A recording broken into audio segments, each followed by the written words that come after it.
Does gun control stop crime? Introduction.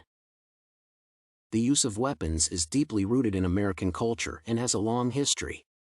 As in many other matters, the United States is divided into pro-gun and anti-gun groups of people, and the way America must approach this issue. The reason for the formed position may be the involvement in the American Army, facing danger as a victim, or being a family member or a friend of the one who did. However, regardless of the reasons behind people's support or non-support of weapons use, it is clear that the United States is the country with one of the most considerable popularity of guns in the world. Every third American states that they have a gun. The situation behind American residents' use of weapons is complex and multifaceted and needs to be controlled and revised regularly.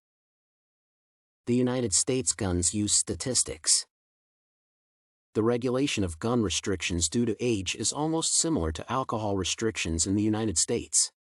However, 18-year-old teenagers can legally purchase shotguns and ammunition, while handguns or other firearms can be bought by American residents aged 21 and more.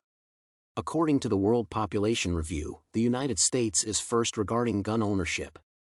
There are 120.5 guns owned by civilians per 100 people in 2022.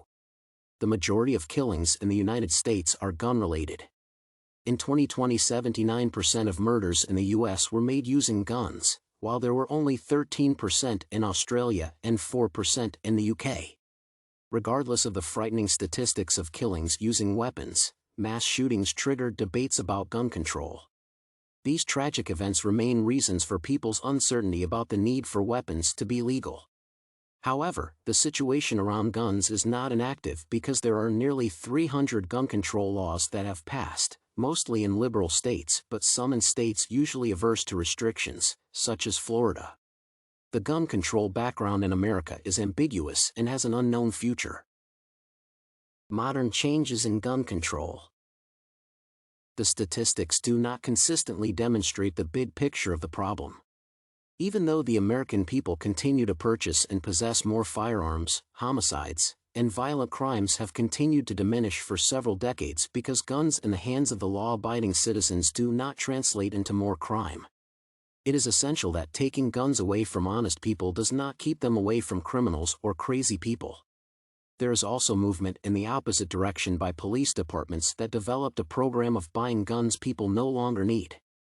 Specifically, in June, police officers in Miami offered money for owned guns that would be sent to Ukraine to help Ukrainians fight Russian aggression and terror. It isn't easy to compare the United States situation to the ones in other countries. For example, in Australia, 45% of the population supports the current gun laws, and 44% want them to be strengthened. That means that almost 90% of the population wants gun control to be stricter than in the United States of America. Conclusion. To conclude, gun control does stop crimes, but it is not a universal solution. This issue needs to be regularly inspected and controlled by the government to prevent harmful incidents in the future. The law requires change constantly to protect the population from danger.